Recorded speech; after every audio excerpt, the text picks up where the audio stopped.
Right, hello everybody, and welcome back to yet another episode, to a very special episode of Doc Who Pod. I'm Josh. Joined with me, as always, is my co-host JP, Hello there. and with us, as always, our second guest. No, not our second Wow. host, second co-host, Bradley Fuller. Second host, me. Cold. Hello. That's cold. Now, there's a few reasons why this is a very special episode. A little bit of a change to the format. Look forward to that. Exciting. But the main reason is because we are reviewing Waters of Mars today, which is the best episode of Doctor Who of the entire revival, I think. Whoa. That's a bold I, thing to I say. actually agree with that, to be honest. Really? Mate, yeah, look, there's a reason we do this podcast, and I think we'll get around to it. But yeah. We absolutely will. But obviously, doing our little tease as we always do, in a sentence, Jack. I wanted to watch the thing after this. Oh, okay. Yeah. Yeah. I was hmm getting hmm Alien vibes. I know you boys are Oh yeah. just Oh doing a yeah. watch of Alien. Yeah. Bradley. Again, didn't think of the thing, but I'm gonna say we did watch the thing after this, and I thought the thing was awful. So this is much better than the thing. Better than the thing. I just want to Yeah, say now that we only watched the first, half an hour, not even that. So before it even it was got good. awful. It was You awful. guys are We going watched through about like a half of a classic film and nothing horror happened. fest thing at the minute, aren't you? Yeah, we just watching Alien. Well, And the thing. I've never seen the thing either, but you wouldn't recommend it, Brad. No, it was awful. no, no, Absolutely no, no, awful. no, no, no, no, no, no. To begin with, Brad went, I don't like any films that are like, before the 2000s. There's very few films that I like that are very old, and that consists of like Italian Joe and Ghostbusters. So So, Ghostbusters is Josh, awful. Didn't you uh, just say you Ghostbusters liked isn't awful. Italian Alien? Job is class. Alien was good. Yeah, Alien is good. but Josh, you got to watch the thing, man. It's a great film. Like I the will. original as well. I will definitely give it a go at some point. Um, my sentence is going to Skip the be, first half. as I sort of implied at the beginning, best episode of the revival. Certainly so far, potentially of the revival. I don't think it gets much better than this. But before we delve in, we're obviously going to do our usual segment, Who News. Insert theme tune here. I never really know how long a gap we need to leave, or do you just do it Yeah. anyway? So Well, I just do it in the yeah. edit after anyway, so it's fine. Oh, okay. Um, I mean, I don't think there's a massive amount. I don't know if anyone had a little look at the BBC proms that was very heavily advertised yesterday. oh my The God, I very had own to Catherine mute Tate was their hosting it. Instagram account because they kept on sending out bloody messages. Oh, really? I only got It like was just one. last night. It was just bing, bing, bing. It's like fucking hell, Doctor Who, chill out. Oh. Oh, I didn't even read them, but and I haven't really seen anything about it. But yeah, it's a pretty big deal, I think, most of the time. Did you watch I it? don't really know what it's about. I've never watched it. Have you watched it before? I think I watched an old one where it had like Matt Smith and Clara jumped in. I think I went through a phase of just like having it on in the background when working from home, which is probably the What even geekiest is thing you've it? ever heard. It's just like a watch like a concert, but it's only Doctor Who music and it's done with like a 50-piece orchestra. Why is it called the Proms? Question. Good question. I always thought It's it a was like an night at actual the prom that prom. like kids went to. Yeah, but Yeah, but what's I the think it's for prom? adults. All right. I don't know. Anyway, check it out. I'm gonna probably check it out, maybe. I Yeah. probably Yeah, won't. no, I'm gonna watch it before we record the next week's episode. I'll give it a watch. I saw it come up, but I just had a busy bank holiday weekend. um, I mean, we could talk about the Disney suing a man, or not Disney not allowing a man to sue even though they killed his wife. Oh yeah, let's It's not talk about doing that Doctor because Who. it is It's because Doctor Who's for Disney. Disney Plus. There you go. Okay. Very loose link, but let's talk No, it about Marvel basically while we're means here, shall we? anybody that watches Doctor Who on Disney Plus, good luck if your significant other dies because you can't see them. Just the Mickey Mouse hit squad. Just bang, can't sue us. I mean, it's pretty I don't- old news now, and it's going to be old news when this gets released in a week anyway. So we won't dwell on it for too long. But they've dropped it, right? They're allowing it to go to Yeah, court, is the last thing I yeah, heard. they've dropped it pretty much. They dropped it because it's one of those things that they try and get away with, and they kind of didn't count on the publicity behind it, because it's absolutely fucking appalling, really. Like, it's just the park should be, as long as everything. I mean, you don't know exactly what's happened, but from everything that I've seen, the park should be liable. They apparently they said multiple times that she was allergic to whatever it was, and the waiter, waitress, whoever it was, confirmed, and yet they still gave her something that contained that allergen anyway. So they should be at fault. The fact that they were trying to play a sly kind of angle, it's just poor. But it's just big corporations, though, isn't it? Really, It's insane. It's like at the end of Jurassic Park, if John Hammond turned around and said, "Hey, but this isn't technically my fault." Like, it's so blatantly evil. Like, just unbelievable. Just well, absolutely unbelievable. bear in mind, Brad and I have been watching Alien. It is like Wayland Yutani putting you on a second ship to go get eaten by an alien or impregnated by an alien after you threatened to sue them after the first incident. Bizarre. Bizarre. Yeah, But we've only got 200 years to go before that. yeah, but we're certainly making our way slowly, slowly. We're on the way now. Yeah. I don't really have anything to add to Who News. There is oh no, I do. Peter Ooh. Capaldi. Did either of you watch his Apple series Criminal Record? Nope, don't No. have Apple TV. Genuinely very good. Would 100% recommend. Just been renewed for season 2. Excited for that. Oh, was that your news? I thought it was going to be more. Sorry. No, I thought that that's was the gonna be news. news, apart It's from just been an Xbox renewed for or TV season show. 2. I thought he was going to Right, say he okay. made a reference to Doctor Who or something like that. No, it's Yeah, just I been renewed for thought. season. Oh, okay. No, it's Yeah. just a very good season. It's coming back. It has a Doctor Who person in. It's news. It's Who News. It's good enough for us, isn't it? Well, I guess so. It's been a quiet week, really, isn't it? So, Well, There's not okay, really else going on, is there? let's move on because very exciting news, but not Who News, but Doc Who Pod news. There is a new format is shaping. I don't know if you boys can feel that. We're gonna call it, For what? or I'm deciding that we're gonna call it Conversations with a Companion. Which I think is an Awful excellent name. I still like Meet the Fan. Meet the Fan is so narcissistic, though. We don't No, have it's fans. not. Doctor Who We has do. We have fans. We've followers just who got listen. people on. Anyway, No, we're a fan. it's We've got going to fans. be a sort of semi-recurring segment. We've tasked Jack. Well, we've nominated Jack as, I suppose, head interviewer. well, I felt left out when you boys did your recent, like the modern Doctor Who stuff. I felt left out. So, yeah. Oh, So okay. week by week, or as often as we can, we're going to get one of the listeners on. So if you are listening to this, and if you ever thought you'd like to basically contribute to this conversation or tell us to shut the fuck up because we're irritating, just let us know. We'd love to have you on. We're going to keep it brief. It's going to be sort of around about a 15-minute segment. You can obviously talk to Jack for as long as you want. I'll edit out all your boring shit in the edit. But yeah, we're well, I tell you what, actually, Brad, let's dip out. Let's let Jack welcome the host to our marvelous podcasting room that we do this in. And enjoy your interview, JP, and we'll catch you on the flip side. Conversations with Companions. How you doing, Matt? You all right? Nice to finally see you. How you doing? Yeah, good. Welcome to the guest section of the Doc Who podcast. How you feeling? First guest ever on the show. Yeah, that feels good. Yeah. But I suppose the first question is, how did you find us? Wars of Mars is honestly one of my favorite episodes. Period. I mean, it's horrifyingly brilliant. Yep. It terrified me as a child. Yeah. I refused to watch this episode for about 4 years after.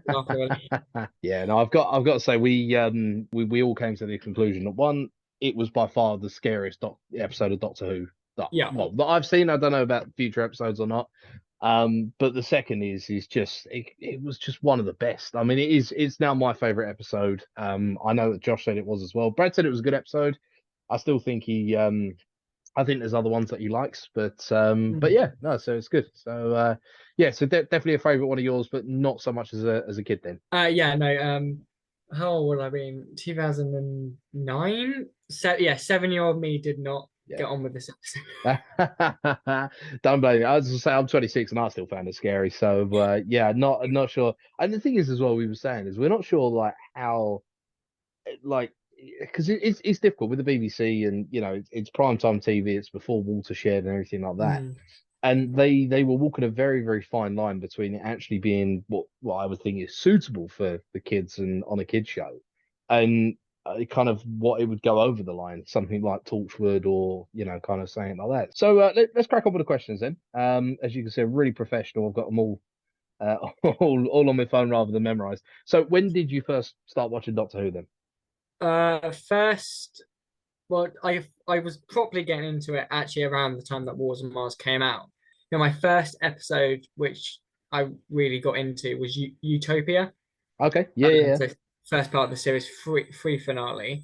Mhm. As I said, I was only 5, but I remember we like saved it on DVD or something. Yeah.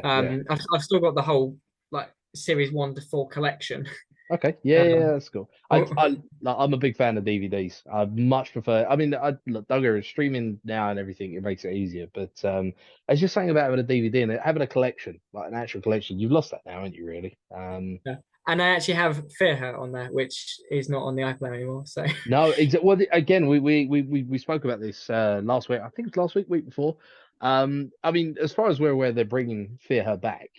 But of course they're going to edit it first and everything, and that's the whole thing about having a physical copy. They can't take it away or edit it. That is the raw version of what you got. But yeah. yeah, I mean, Before we do if anything, Wars on Mars had been the one that they took off, I would have started petitions to get it yeah, back. yeah, no, exactly. So yeah, so Utopia was kind of like the first one that you probably remember. Yeah. Well, I Okay. mean, I seem to remember my parents trying to get me to watch it too, and I think it was the Blink, and Mhm. 5-year-old me did not survive that episode either. Yeah. I mean, that episode of Blink is just brilliant. And, the fact that it's not even a Doctor or like even companion heavy episode, it is just actually just people that were there, just random civilians. So, yeah, okay, cool. Good stuff. But so the next question I've got, and when I won't judge you, Brad and Josh might, but who is your favorite Doctor? So, I mean, David Tennant is definitely up there, and I would probably say he's the best. Okay. But Yep. I mean, maybe it's me being biased because, as I said, I grew up with this Doctor, but Matt Smith.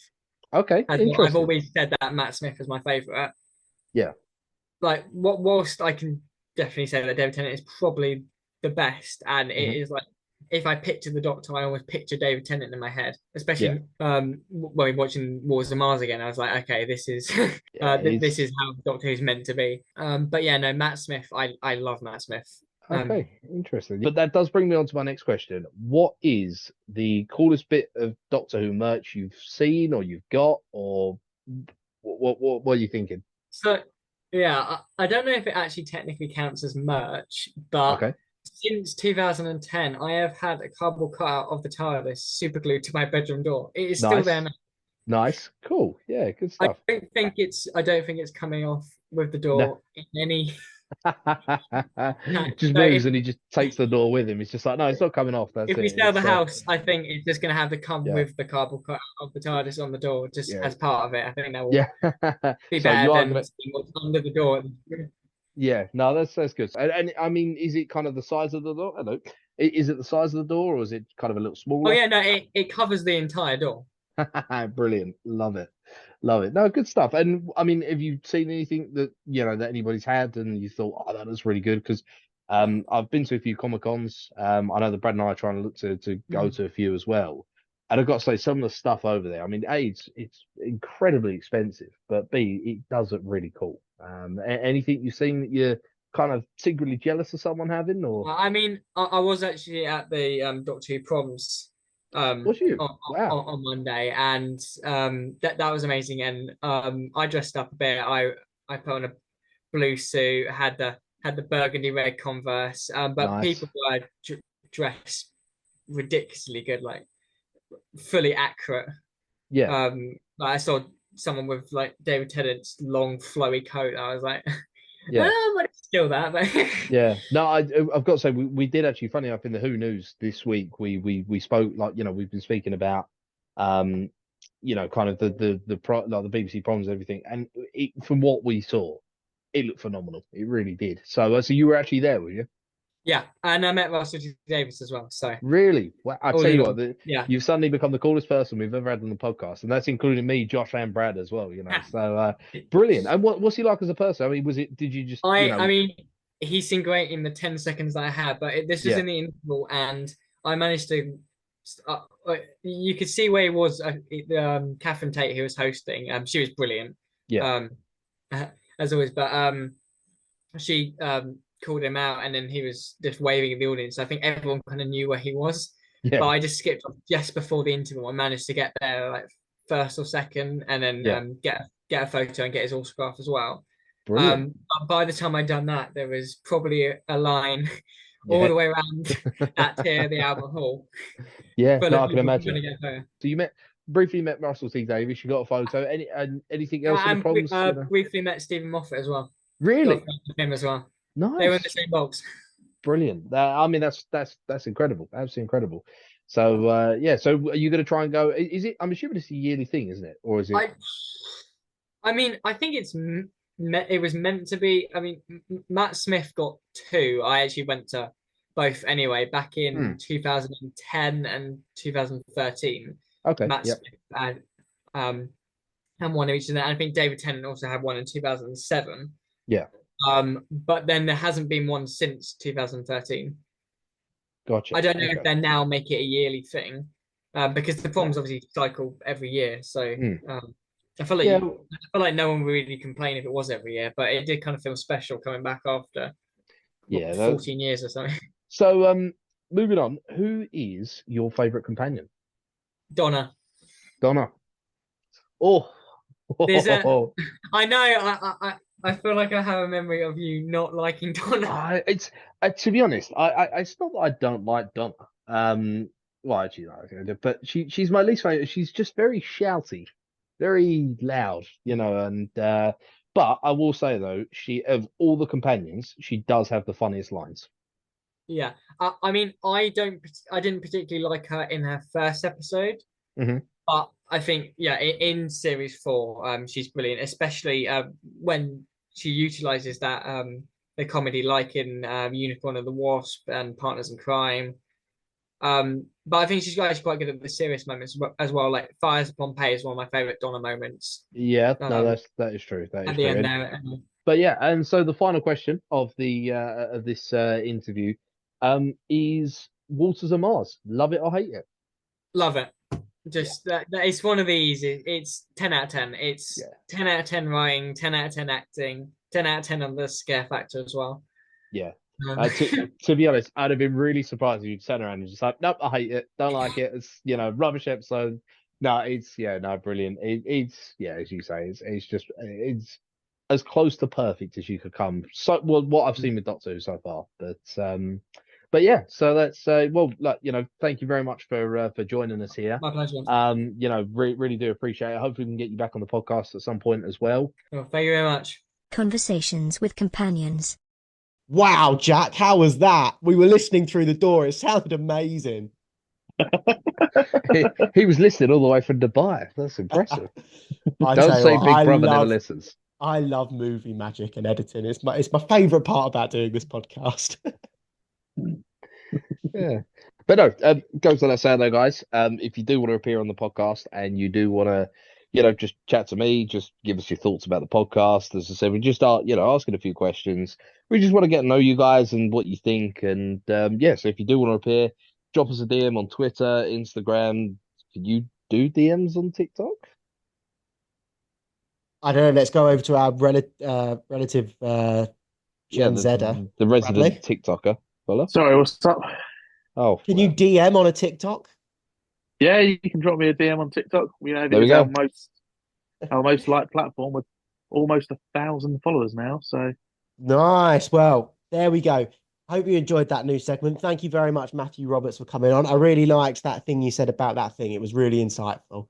But without really further can't wait to hear ado, about that thing. that thing. Shall we crack on with our review of Waters of Mars? I think we should. Finally, we are here. The best episode of Doctor Who of all time.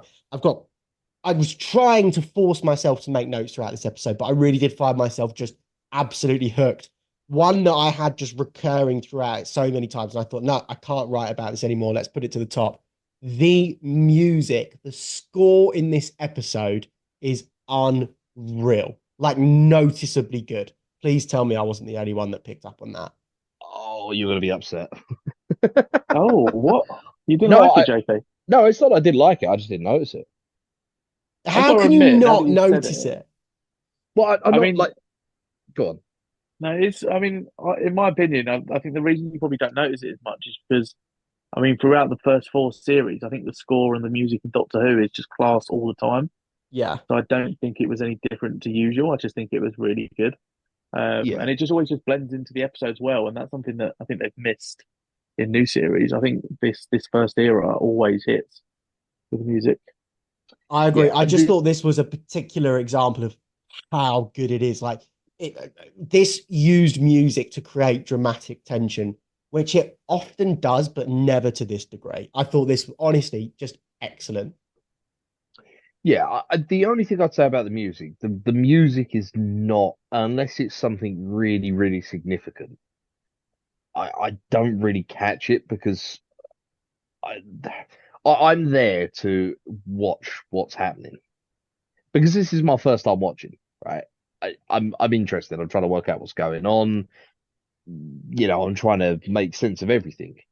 I just miss the music. It's just the one thing that I don't really pay attention to. Like I'm sure if I was to rewatch it again and like the viewpoint that you and Brad have and the fact that you guys have seen this God knows how many times, you can sit down and you can like, oh yeah, actually, you know what, the music's really good in this point, or it could be better in this point. Whereas my first time viewing, I'm just watching it to just watch it.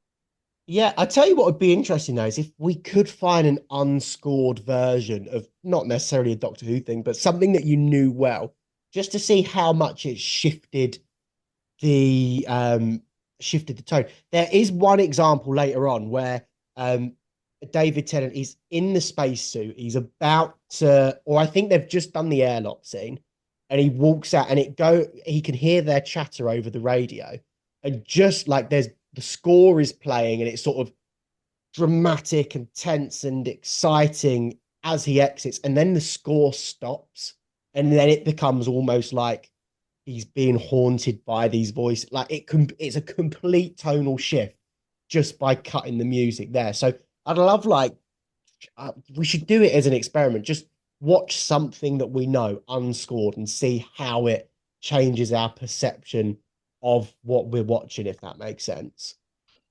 Yeah, like Star Wars, something like Star Wars. The music is iconic. Yeah, but it's important as well. Like it wouldn't work without the music, I don't think. But you'd never watch it without the music, would you? It always has it. It would be weird without it. It wouldn't be a normal film or series. Yeah, true, true. So yeah, you're always going to say it's shit. Yeah, I just think we shouldn't downplay how important music is, but I think just you should compare it to the perfect comparison is this era to Jodie's era because I think the score was shocking in that era, and it didn't hit the same at all. was it as That just shows shocking, how good a score or is. was it just not as nostalgia driven? Because even the new score is tones of this, really. I like the new score though, and it's nothing to do with nostalgia. I think it is Completely though, new. because it's not completely new. There's no way you can say it's completely new. It is. It's the same composer, but it's new. It's still no. There's no similarities to now. Are you mad? There's so many similarities till now. Like what? It's innovated on, but it's not new. If anything, it's just more Disney. No, I don't know. I don't know. Oh, one last note before we move on is they played the Bad Wolf theme when he's doing the Hmm. Time Lord Victorious sort of speech. That's how excellently crafted the score is in this episode. I love it. I didn't mean to spend 5 minutes talking about it, so apologies for that. Just wanted to say music, top tier here. Absolutely top tier. No. Nice. Yeah, someone insert that weird meme thing. The cold open, pretty good job at contextualizing the situation, introducing the ragtag team of scientists, very alien-esque. That gadget cliffhanger, JP, I can imagine your face dropping at that revelation. Yeah, it was. Brad pointed this out while we was watching it, and actually, the bloke that commandeers Gadget, should we say? Yes, he's a bit of a waste of space, really, isn't he? He's just doing what the robot's doing, but with gloves. Like, it's so stupid. Yeah, it's so stupid. And as Brad said, like they make a big, like, the commander makes a big fuss of the bike thing, and oh well, it takes an extra 3 tons of fuel or some bollocks like that. And you're like, you've literally got a spare man here who is dealing with surely the technology is good enough to have that bloke at home remote control the robot. Yes. There's one bit where she's like, keep the gun on him, and the robot's pointing the gun, but he's pointing the robot to point the gun. It's like, just hold the gun, man. You don't need the robot for this. Does he not have batteries or something that are about to be used up? But yeah, I didn't even think of that. Keep that guy on Earth. He can be, because my biggest problem with this episode is the ending. How do they ever explain that they got from Bowie Base 1 back to Earth? And like, how did she commit suicide in her room? Just like, if you had someone remoting onto the ship constantly to control Gadget, he could have a record, or he could explain. Do you know what I mean? Like, that could bridge that sort of confusion that's left for me, maybe. What do you mean, how they get back? So think about it. They're, the 3 that survive, Adelaide and the other 2, they were supposed to die on Mars. They were on Mars on the 21st of November, 2059, whenever it was. Yeah. But David Tennant takes them back in the TARDIS to the same day. The base has blown up. Adelaide's supposed to be on that base in Mars, but she's found dead in her home. Yeah. How's that explained? What's the police officers going to say? Why would it need to be explained? They're not going to know how she got back, and they never will find out unless they tell. But that's my point. Like, could you imagine? That's like Madeleine McCann sort of mystery, but times 10. Do you know what I mean? Yeah, but at this point, I guess everyone kind of know about aliens and stuff. So the other 2 could have just said, like, "Oh, this mysterious man took us back in his time again." Maybe. Sounds sus though, didn't it? Whole base on Mars blows up. One of them shows up dead on Earth, and then there's another 2 that have just survived. I don't know. You'd be raising questions with the 2 survivors, is all I'm saying. Yeah, I mean, the other thing you could say is like, obviously we know like torture and stuff was around at this point. If you take like the Ratigan episode as an example, they have an example of a teleport that works, right? They don't have the other end of it. Surely they've developed teleports at some point. Yeah, maybe if they ever question it, maybe Unit or Torch would come in and they say, actually, it probably was the Doctor. Yeah, I suppose. Exactly. So yeah, just talking about Adelaide though. Oh, the best companion that never was. Oh, yeah. You know what? I do think she would have been a really good companion. Why? I don't know. It's just, I think that's probably the closest. Like, she did everything by the book, everything. And she's a captain. She's not a companion. She's captain of the ship. No. It would have been an interesting dynamic. You're right. I'm not sure companion's the right task for her, but as an equal to the Doctor, what a fascinating character. Like, everything she did was for the crew. It wasn't for her, it's for the crew. And then they then double down, the writers then double down, and they say, right, you're doing it for your grandkid. Yeah, or for the future of humanity. Like, oh man, just what a woman. And also, I know you guys boys are gonna laugh, absolutely fit as fuck. Sorry, but she just is. Say that. There is just something about a strong, independent woman. She can take control of me anytime she wants. No problem. Yes, ma'am. And I don't even think I ever realized she's listed in the credits, like the opening credits, and I fucking love that. Amazing. She really? Yeah, she's David Tennant, Lindsay Duncan. Yes, Lindsay, go on, Wow. girl. I also love her in Sherlock, but I think they're the only two things I've really seen her in. Who is she in Sherlock? She works with Mycroft. I think they end up like getting together in one of the later series. Really? Um, Gemma Chan is also in this as well, of Eternals Yeah, Oh, fame. man. Eternals. There Huge news.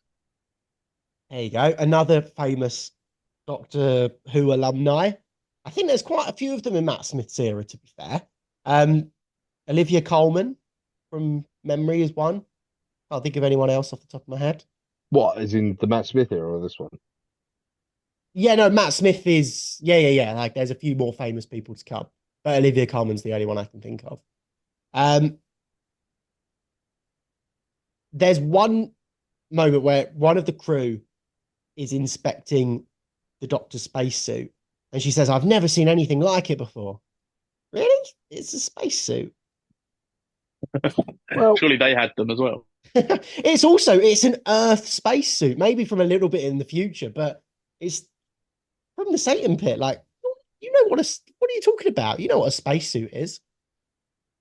yeah, like you know what? I have a question about the spacesuit as well.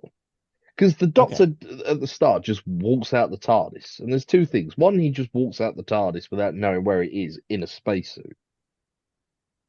Yeah, but Like, must how have did he? just looked on the side to see there was no oxygen. Yeah, okay, that's fair enough. Yeah, no, I'll give you that. And then he just walks out and goes, "Ah, the red planet." There's no one around for him to say that to. Does he just narrate things when there's nobody else around? He just talks to No, himself. it's for us, the audience. It's for us. It's like James Bond and his quips. He's talking to us.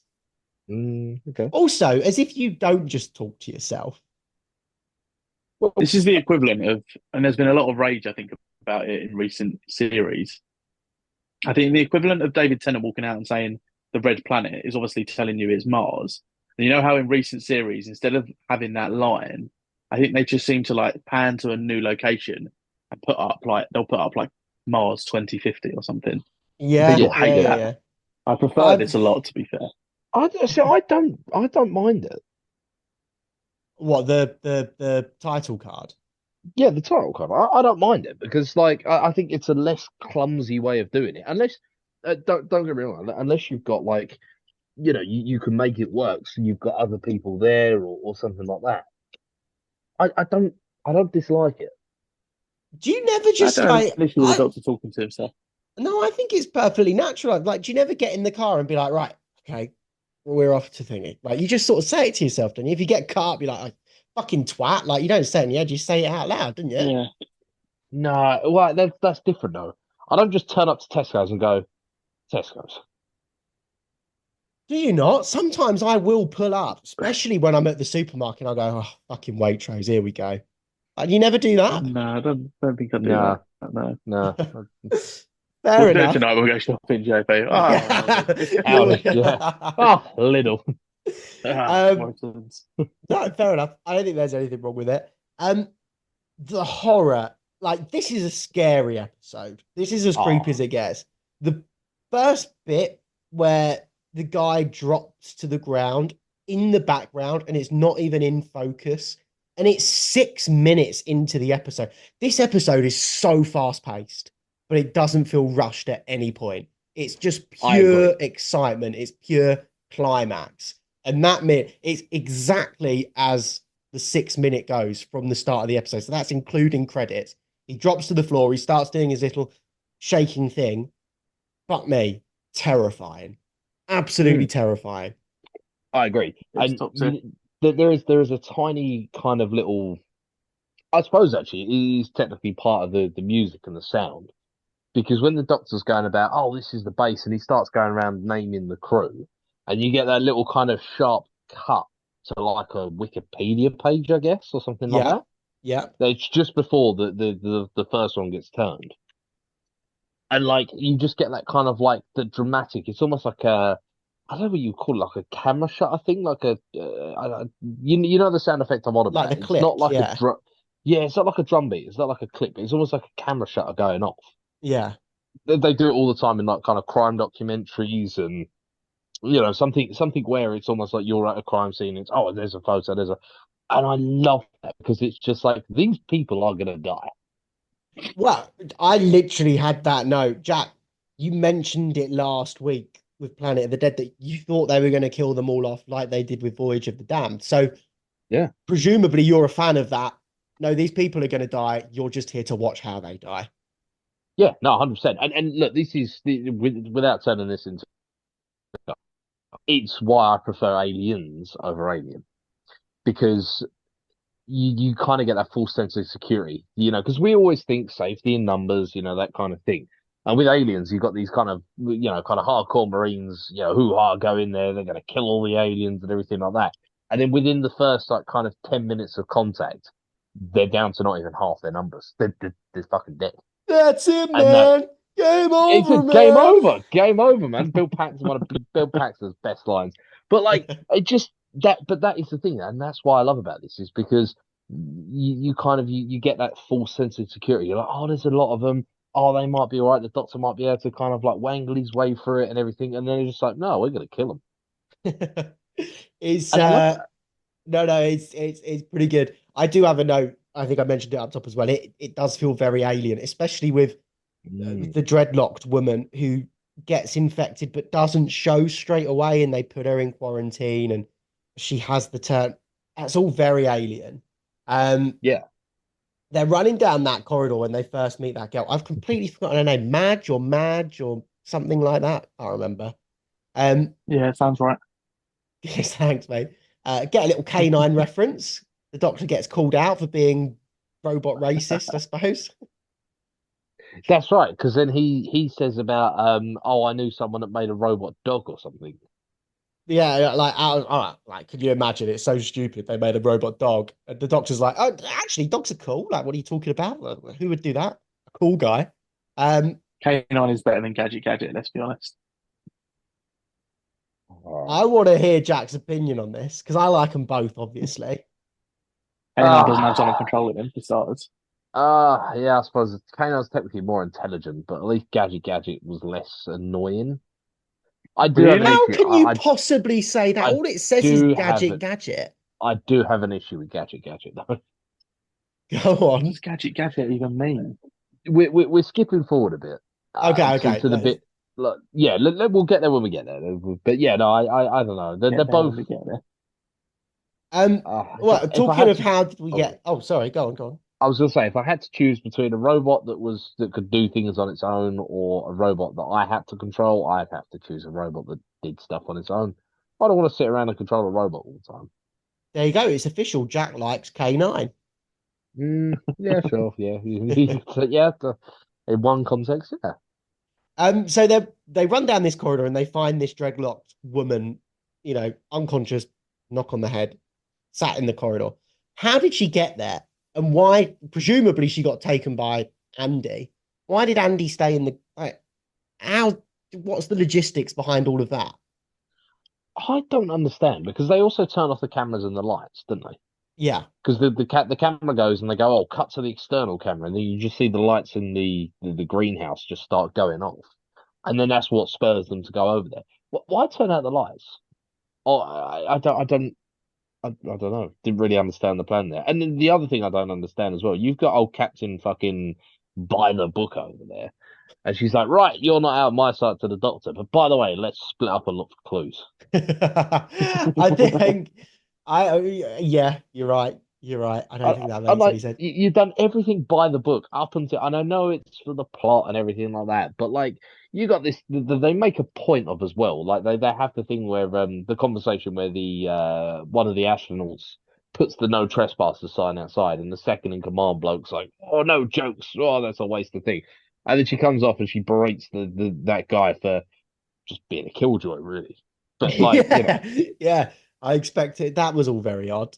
yeah. With regards to turning the lights off, I think it's their plan to infect and initiate the evacuation, right? So I think that's how you can sort of justify they're trying to scare them into evacuating, so turn the lights off and stuff like that. I think that's probably fair. I thought it was just going to be dramatic effect, to be honest, for the film, for the show. Well, there is that, but that doesn't give it an in-universe explanation, which is what we're after here. We have to pretend this is real for the 40 minutes that we do this bloody podcast. Yeah, I guess so. Right. So they just find her. They take her back to quarantine, and again, it's not quite the chestbuster scene from Alien, but that transformation when he's looking at Earth, and well, he's looking at his gay brothers and talking about just the most boring, undescriptive story you've ever heard. Tell us what car. Tell us what birthday. So vague, so nothingy. Um, but that transformation again, absolutely terrified. And in particular, the makeup is so fucked up in this Oh, episode. fuck me. I'll tell you what, the special effects people who do I don't even know what do you call it, prosthetics, makeup? I don't know, but Yeah, you yeah. know what I'm on about, like the kind of the actual practical effects. They fucking went like overboard, big time. I like down to the point of where they've actually got. I mean, there was a few laughable scenes where they were like, one of them turns into pretty much a fucking Squirtle, and you could tell that Yes, they've just yes. sellotaped a hose to the side of his face. Like they're just like, right, turn and look away from the cameras just so you can't see the hose. But there are certain points in there that I'm just like, how did they do that? Like there's a part where I think she starts dribbling, And but just like, doesn't stop. yeah, it doesn't stop, and I'm sitting there thinking, how did they do it? Because it's obviously it's practical because it's the water is actually reacting how water would, you know. And I'm like, how the fuck did they do that? Did she have like a small reservoir in like a kind of a mouthpiece or something? Like it just, oh mate, it's incredible, absolutely incredible. Like, and the acting as well. I mean that part where she breaks out of quarantine and she just like screams, like, oh man, that's Oh, that freaky shit. scream is horrifying. Yeah. Oh man, like yeah. The whole thing just feels super, super big budget. By the way, Bowie Base One, what a name for a base, and what a set as well. Can't believe it took you this long to actually mention that, to be I fair. can't believe That'd be Yeah. it the first has. thing. Is there life on Mars? Ziggy Stardust and the spiders from Mars? Of course it is. I like and genuinely, probably not that unrealistic as well. If the UK ever did put a colony on Mars, there would be some Bowie reference in there somewhere. There I just was would about be. to It's the say, norm. I was about to say, what do you think made them call it that? But now you've just absolutely nailed that on the head, to be honest. Yeah, it's Yeah, a life because on Mars. Mad, to be fair. Bowie is famously the spaceman. Yeah.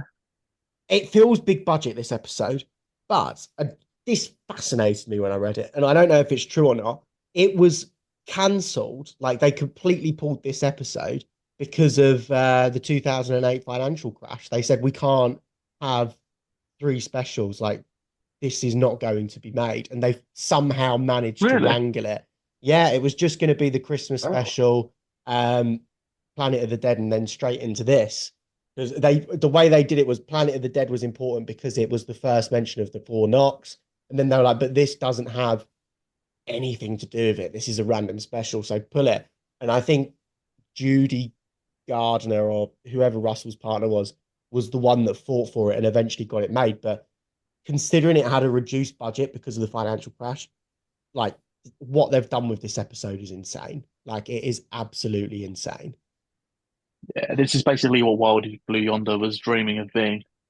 No. Well, funnily enough, Bradley, that leads me on to my next note, which is becoming a bit of a recurring scene on this recurring theme on this podcast. It's a CGI hallway with people being chased down it, and they're all going at different speeds, yet they all arrive at the same time.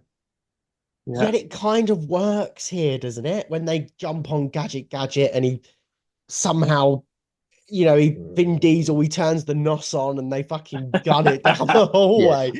Yes, that's gonna take on to my next point. God.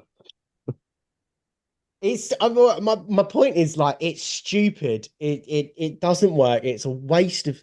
What is the point of it? Was I don't even segways have an cool at issue the with time? these. I don't think I have an issue with these corridors because I think the fact that they go in like different directions to different domes and stuff, I think makes it make sense. Compared to Wild Beyonder, which is one long corridor, which is awful. And the segways is just a good way to get around. Obviously, they're light and compact, like they say, whereas bikes are heavy. What's the issue? No, I get all of that, but my point, like, yeah, of course it makes sense, but there's one particular bit where Doctor and Adelaide are running away, they're being chased, and they jump on and they supersonic gadget, which the whole thing lasts about 15 seconds. What's the point of that? What does that add to the story? I suppose maybe it sets up that he can get across Mars quickly later, but just have them run. I don't like why none of it I makes guess they sense. catch up pretty quick as well, don't they? The water people. They're They catch up literally really right quick. behind them when they get off. It's like you could have just said you were running ahead of them. I don't get Yeah, it. It's so odd. It's the worst part of this fantastic episode. So strange. Well, in fairness, they did the Doctor does say that there was a that they were quicker, and that was the whole reason Gadget was a kind of they jumped on. But like But that is but the yeah point is like Russell T Davies wrote they can run quicker, so they need to jump on Gadget. Just Yeah. say they can't run. Just just because they're water creatures, why make them? Why say they can run faster? Just have them be roughly the same speed. Don't jump on Gadget. Save a bit of VFX budget, and it's not a stupid scene that's going to age poorly. That said, I genuinely don't mind it. I think it is just a nonsense bit in I've this got episode. to say, let's be Oh, honest, it actually gives, apart from the ending, it actually gives Gadget a purpose. Because let's be honest, there's no other reason for him apart from that speed bit, and then when it goes to the TARDIS at the end, there's Yeah, no other purpose that's to that robot. that's what it has to be. It has to be showing. It's like foreshadowing, sort of that Gadget can fly across the things of Mars, but do it in another way. Unless I've Nonsense. missed, yeah, but unless I've missed something massive here, but what actually is the purpose of Gadget in terms of the actual space? What does security, the isn't it? robot do? He goes Security outside for without what? having to put a suit on. To do what? Well, he's putting up the solar panels at the beginning. Okay, fair enough. But It's then like, someone can still just put a suit on and go and do that. yeah, but I suppose it's using up less oxygen because he even says at the beginning, "Get inside your user." I don't know. It's nonsense. It's so that they can jump on him, It's a and pointless robot. it's a pointless robot. It's a way of getting the It, TARDIS back at the end, literally. it's so pointless, in fact, that Jack prefers K9 over him. I actually, I actually have one more interesting point on that. You just raised it there about just getting the TARDIS back at the end. Russell T Davies has come out in an interview and said he tries and avoids that sort of solution to every story because otherwise the answer is why doesn't he just call in the TARDIS at the last minute every time? And the point is supposed to be that because he's gone so far with the Time Lord victorious, he's made that decision to cheat in the sense that, well, I'll just call the TARDIS and we'll leave. It's sort of that one remove thing, and that's why we don't see it happen in normal He doesn't stories. want to do it, yeah. Yeah, exactly. It's because he's taken that one, which I thought was really interesting because, yeah, he's got a time machine. Like, why does he not just go back in time 30 seconds and tell them, like, do you know what I mean? I just thought it was really interesting. Yeah. But yeah, Gadget's a waste of time. Well, the thing that really annoyed me about Gadget as well, and it's a practical thing. I don't think he runs on petrol, does he? We're establishing that he's an electric robot, right? And then suddenly the Doctor, kind of squats around with him, and he becomes a, kind of a speedy electric scooter that also shoots flames out of an exhaust, or not one exhaust, but two exhausts as well. And I'm like, one, you're in a space base. There's quite a high concentration of oxygen. Fires are like one of the worst things you can fucking have. And two, where did the fire come from? If he's electric, there's no petrol to burn. Yeah, but Jack, you're forgetting the sonic screwdriver's basically magic. Not a fan of that. I mean, it did make me chuckle because, again, it's like the Back to the Future thing with the two lines of fire after. And I was like, okay, that's quite clever. One of my favorite moments of this episode is the flashback to Stolen Earth.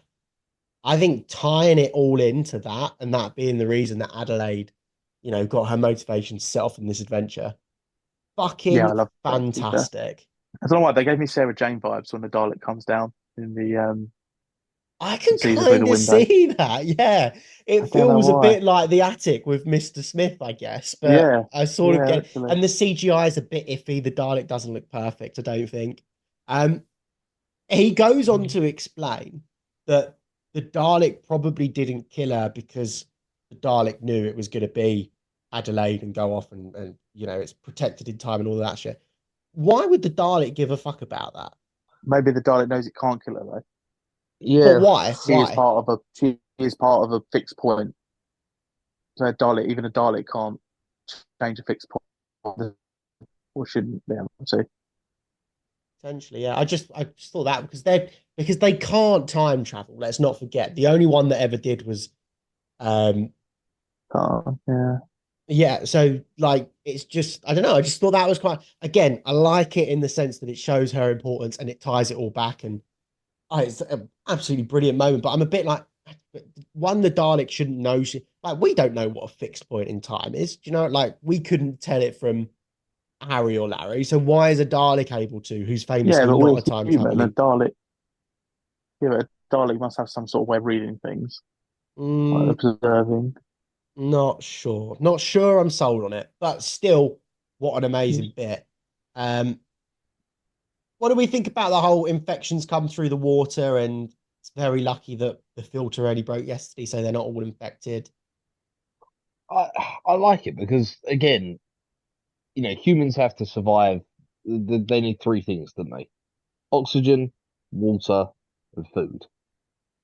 Suddenly, one of those three things is, potentially causing the infection, and especially where you're in an environment where water is not easy to get. Yeah, it definitely ups the tension, doesn't it? Yeah, and again, it's the whole mystery, because overall the Doctor knows that this base is doomed, and my original theory was that he was going to be the one that caused the asteroid to hit the base. Oh, okay. Like that was my theory. I was like, oh, it's going to be one of those ones where he causes the asteroid to hit the base because it's got to blow up to contain this infection or whatever. Yeah, yeah. Um, so I thought they were going to go from that angle, but then suddenly you've got he's trying to do everything he can to subtly keep the crew there. Oh, do you think he is trying to keep the crew there? I don't think he is 100%. at any point. No, because he goes against their evacuation thing. As soon as she says about, oh yeah, we'll do like kind of what do they call it, protocol one or directive Oh, one, yeah, yeah, yeah, yeah. something one. Straight away he goes, well, no, other people could be infected. You just don't know about it. Yeah, true, true. That's a good point, You know, actually. he's Yeah. he's Yeah. against he is against everything that the captain suggests because he wants to keep the crew there because he knows he has to keep the crew there. Yeah, no, fair enough. Fair enough. Um, which is really weird because I think this is one of the few rare times that during the episode he's actually trying to save himself. Yeah, we don't often see him being, well, we don't often see him refusing to help, I think is the main thing. Just he's Yeah, like, no, I need to leave. And I do love those little moments. And again, Brad will, back me up on this, but David Tennant is on absolute fire this episode. And This is up there with his best acting performance, in my opinion. oh, 100%. Like The bit at from the his end gave little me chills. well, just all the little bits throughout where he's like, you can see he's actually wrestling with himself. I need to leave. I Yeah, need to leave. I need to leave.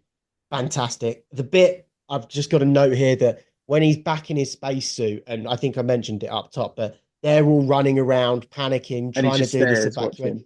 Oh my God. And what I Yeah, love though is he's in his bright blue suit with his bright orange spacesuit on a complete white background, and they're all wearing muted greens. It's beautiful. And his little derp sort of just about to start crying face. Oh yeah, man. I can honestly, I watched this episode about an hour ago. I could put this episode on and watch it again. It's that fucking good. And it's like yeah. that middle bit is just insane. When he finally makes that decision to leave, it's insane. Just a genuine heads up, boys, and everybody listening. My notes from this point out are: I love this bit, I love that bit, I love that, I loved it when that happened, I loved it when that happened. So this is not an insightful sort of breakdown podcast anymore. Starting with the bit with Adelaide and the Doctor when the Doctor is in the airlock. Wow, just wow. Which bit's that again? I'm not gonna lie, I haven't watched this for quite a while, but where he tries to hop out. bit more detail, lads. Well, he's trying to leave. She's locked him in the airlock, and she's like, "I need you to tell me what the hell is going on." And he's like, Oh yeah. oh my God, just again, David Tennant is being filmed with a helmet on, with a blue light in the helmet shining on his face. And yet the emotion that he's conveying, and most of the time we see him as a recording on a screen in it's like, oh, this is a very good contender for David Tennant being the best Doctor. Like, I'm just like, And it's true anyway. I don't know how you don't see it. I mean, my favorite bit that you're probably going to mention as well. It's just the actual emotion about when he comes back to save them, and he just starts like screaming like the laws of time are mine, and oh they will yeah, yeah, obey yeah. me. Like that line is just that's like the one of the best lines in Doctor Who, in my opinion. We're not He just does what he fighting wants. He water, is the we're Doctor. fighting time itself. And I'm gonna Yeah, win. It's just, yeah, that bit as well. Oh, it's class. man, Time Lord Victorious David Tennant is next level. Like, it Yeah, truly, or it like, as soon as, so the last thing I want to say about that airlock bit is he goes, who's gonna save you, Doctor? And he goes, no, you are Captain Adelaide. And then she lets him out and just says, damn you. And just like her acceptance of the fate, the Doctor acceptance of his fate, that he's got to let these people die, and he just wanders off. And it, again, I mentioned it up top. The score stops, and it goes from being high tension to haunting voices in his head. And then, like you said, Brad, he just comes back in, and the Bad Wolf theme starts playing. He has his Time Lord Victorious moment. Even just the echoes of him telling himself he's the last of the Time Lord. It's like, it genuinely feels like this is what the past 5 years of Doctor Who has been leading to, does it not? yeah, 100%. I can't explain honestly. I can't even put into words how like how important this end of an episode is for David Tennant and him always Doctor to lead into the finale as well. Like this is him. This is it. This is how I think I will always remember David Tennant's Doctor for sure. Um, Yeah. it's just unbelievable. Like, even when, so they obviously they go through all their explosions, and some of the deaths there, I know they reel through them quite quickly. Every Mm. single death feels quite dramatic. From, the blonde Russian lady or German watching her The one who kids gets on the backed into the screen. room. Yeah. Yeah, and then Yeah. the water just hits her and she starts crying. The, Yeah. deputy captain on the ship, and he just doesn't quite push the button in time. Um, Even to the kid, the useless gadget kid, just that drop landing on his, all of it, it's rushed through. It's only what, a 45, 50 minute episode. Everything has such a huge impact in this episode. Like, just that sort of 15, 20 minutes when they escape, pure excitement, and as good as Doctor Who gets, I think. It just works so well. In my opinion, I wouldn't change a thing. I don't think there's anything wrong with this ending. It might be quick, but it's perfect. No, but I think they've made it quick on purpose. And Yeah. this is going to go back to what I was saying earlier in terms of lulling the audience into a false sense of security. Because then suddenly you've got this kind of like, you're like, oh, actually, they are going to escape. And then suddenly it just goes horrifically wrong. And it's not like kind of one person dies and you get a little bit of chit chat, another bit of, it's bang, bang, bang, bang, bang. Yeah. And then suddenly it is just the doctor and the captain. And that is it. I know, actually, Yeah. there's two others The in the there. other two, the other two, The other two, yeah. expendables. But Yeah. that is it, And then suddenly you've just got all of these characters that you've had all episodes build up with, and you're like, they're gonna make it, they're gonna be all right, and like, that's why it's like, especially with the gadget's controller, just that one drop, and it's so sad. It's you're like, damn, like it was just one drop, he could have made it. It's also, It's yeah, so good. him in particular, it's also quite frustrating because it's almost like he looks at the drip come down. And listen, like, you can see a drip. You never have enough time to move out of the way of a drip. You get drips on all the time. But Yeah. because it's filmed in slow, it's like, oh man, like you could have got through that. You've been beaten by a drip. It's so upsetting. It's emotional. And what I really love, and it gets mentioned earlier on in the episode as well, this is the exact same episode, really, as the fires of Pompeii, right down to the TARDIS materializing at the end, saving the people that thought they had no hope. And they even shine the same blue light on everyone's face that they shone on Peter Capaldi's and his family's thing.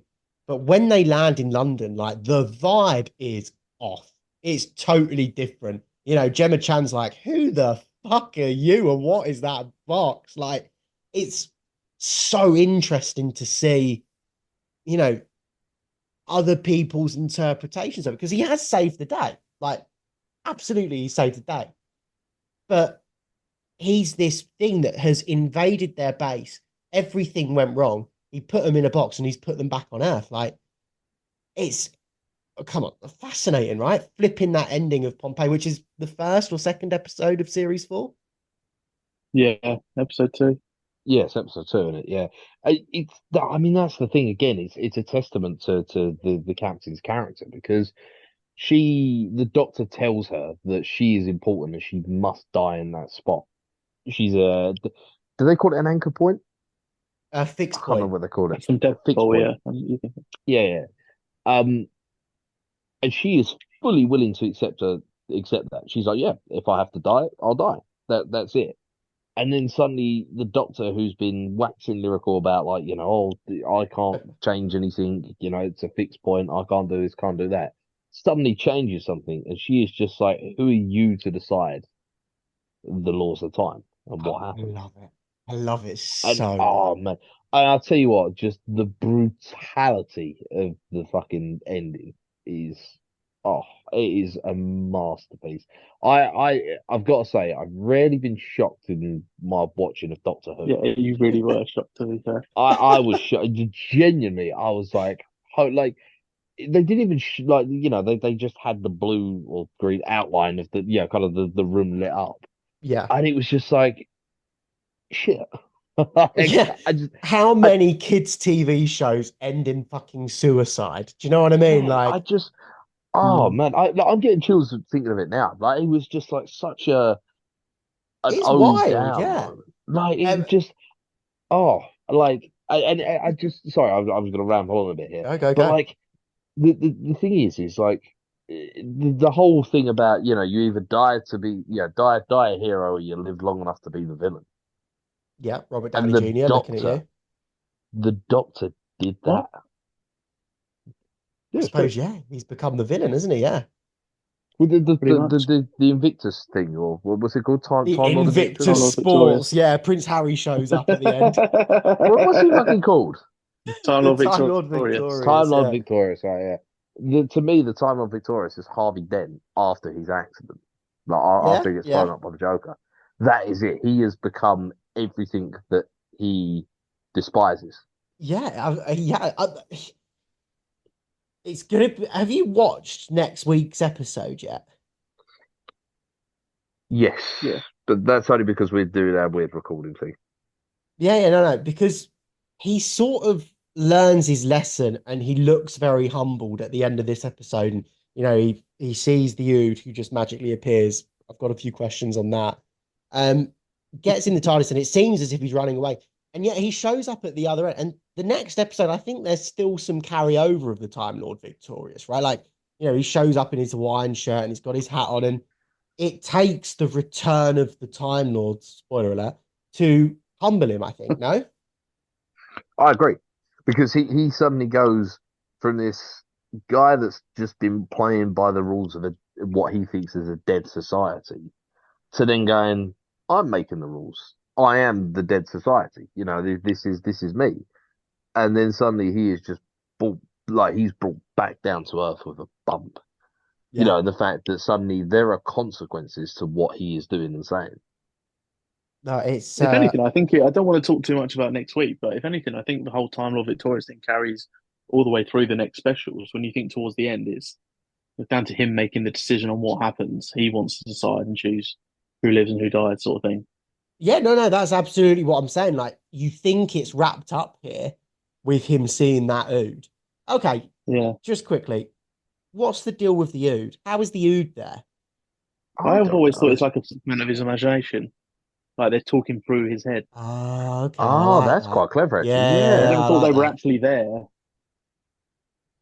That's him. Yeah. They're either psychic projecting onto him or he's like, Yeah. Yeah, Okay, yeah, all right, nice. But yeah, he sees the Ood and he gets in his TARDIS, and you think, okay, that's probably the end of the Time Lord victorious, but it comes back up, and I just think that's quite interesting. Anything to add, lads? Any Jack's notes? Any Brad's notes? I can think of anything else. Memories. I don't have notes. I just have memories. yeah. Oh, I've got to I say, don't need notes. I agree with your statement at the start of this episode, Josh. This was one of the best episodes of Doctor Who.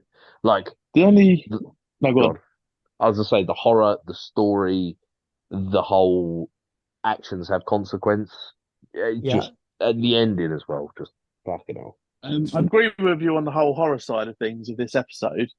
And obviously, it is up there with one of like the scariest episodes of Doctor Who and stuff. But maybe it's just the age difference because it's probably a few years on now. But do you think this is scarier than the gas mask children ones?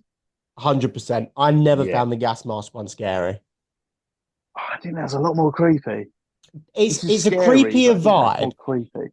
It's a creepier vibe, but I don't know. I never remember being scared by the gas mask kids. Um, Really? yeah, not scared, like unsettled. Yeah, I suppose it Yeah. probably varies, and I know we've brought it up a couple of times. It probably is very similar to Alien and Aliens. That has a creepy, unsettling vibe, but not really much happens in it. Whereas this, it's like, you know, it is everything ramped up to a fucking 11. It really is this episode. For me, I still think to this day, the simple makeup of just cracking a few people's mouths, that's the scariest looking monster we've had in Doctor Who, I think. Yeah. Yes, so. yeah. No, I agree. It is by far the like even the jump scare. The first time you kind of it's revealed, it just shows like kind of it's just a combination of just like as I say, I'm going back to the kind of the scream. It just oh man, it's creepy. It is Yeah, proper creepy. yeah, no, I totally agree. Um, any final notes?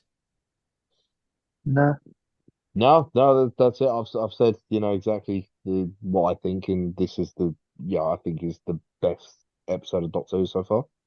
Well, I don't think it needs asking, but out of habit, love it or hate it, JP.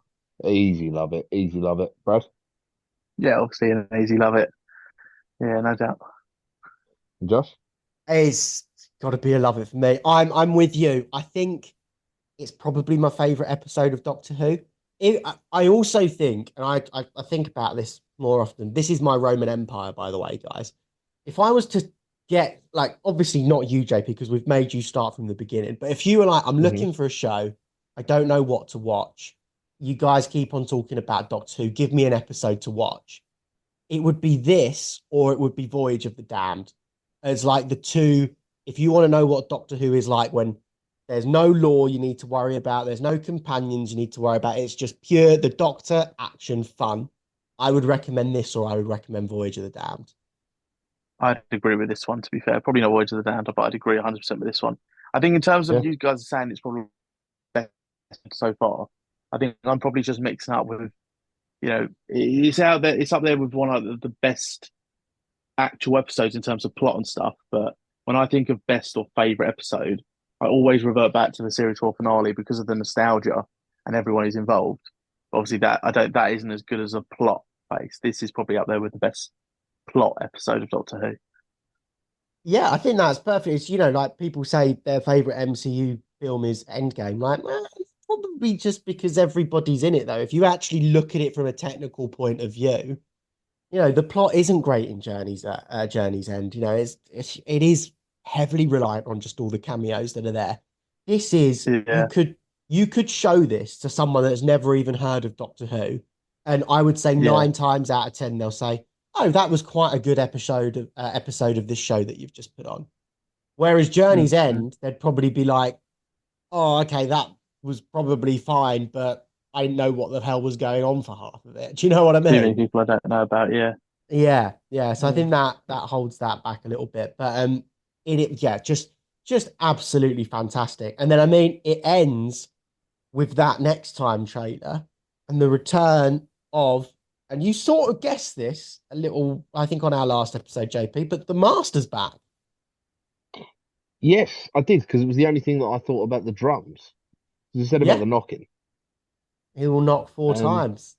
Yeah, it was the only thing, because you was kind of hinted it would have been someone that we had seen before, and it was the only thing I could think of that something kind of that was involved in like a rhythm or something thing. So yeah, very interesting to see. He's blonde as well. Yeah, he's Bloodmaster. I don't know why they decided that was a good change.